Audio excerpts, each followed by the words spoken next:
Ah, François Bayrou à la tribune, un spectacle aussi rare qu'un pigeon à l'opéra, et tout aussi désorienté. Hier, il a fait ce qu'on appelle dans le jargon politique un discours de politique générale. Mais rassurez-vous, rien de général n'en est sorti. Sauf peut-être un vent de perplexité qui souffle encore dans les couloirs de l'Assemblée.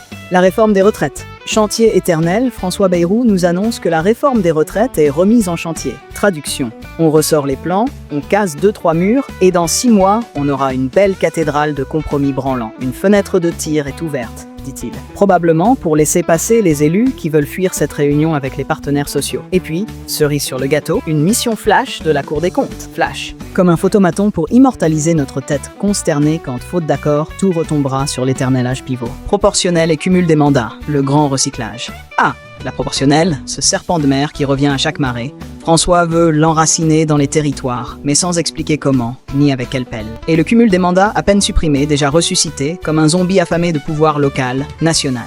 On pourrait presque admirer l'audace, si ce n'était pas un reboot à la française d'un mauvais retour vers le passé. Médicaments et santé mentale, un tour de magie. François nous promet que le déremboursement de certains médicaments, c'est fini. Bravo, clap clap, mais c'est surtout une mesure qu'on avait déjà annulée sous Barnier. Il confirme aussi la santé mentale comme grande cause nationale. C'est rassurant. Avec les annonces contradictoires et les réformes à tiroir, les Français en auront bien besoin. Croissance, déficit et saut dans le vide. François est formel. 0,9% de croissance prévue et un déficit à 5,5% pour 2025.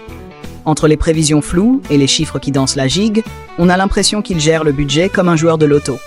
Allez, un petit 0,9% pourvu que ça passe. Le fonds spécial. Un Monopoly grandeur nature, François crée un fonds spécial pour la réforme de l'État, financé en vendant des actifs immobiliers publics.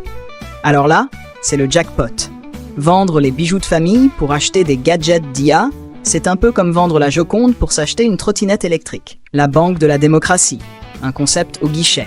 François veut une banque de la démocratie. L'idée, c'est d'éviter que les partis politiques se financent auprès des banques privées. Mais une banque sous contrôle parlementaire, est-ce que ça ne revient pas à donner la caisse au caissier qui pique dans la tirelire? Immigration. Le retour du comité fantôme.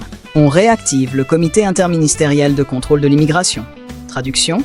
Une assemblée qui va disserter pendant des mois sur des orientations floues, pendant que Bruno Retailleau fait du cliquetis avec ses discours répressifs. C'est beau, c'est absurde, c'est français. Trump, Musk et le nouveau désordre mondial. François dénonce Trump et Musk, les jumeaux diaboliques du chaos planétaire. Menace d'annexion du Groenland, du canal de Panama, voire du Canada, ce n'est plus un discours. C'est un pitch pour un film catastrophe à petit budget. Conclusion, le café du commerce.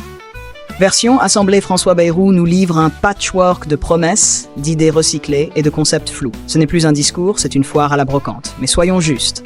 Dans ce café du commerce institutionnel, il reste une constante. Nous, spectateurs, qui continuons de payer l'addition.